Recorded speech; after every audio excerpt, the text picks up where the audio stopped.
Tiruvuru TDP MLA Kolikapudi Srinivas నోటి దురుసు ఇప్పుడు CM చంద్రబాబుకి పెద్ద తలనొప్పిగా మారిపోయింది.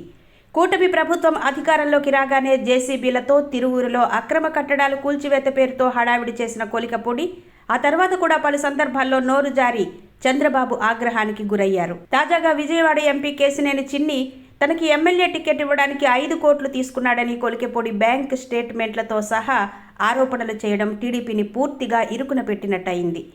2024 ఎన్నికల్లో తిరువూరు టీడీపీ టికెట్ కోసం కేశినేని నన్ను 5 కోట్లు అడిగారు. దాంతో నా అకౌంట్ నుంచి 2024 ఫిబ్రవరి 7న 20 లక్షలు, ఫిబ్రవరి 8న 20 లక్షలు, ఫిబ్రవరి 14న 20 లక్షలు ట్రాన్స్ఫర్ చేశాను.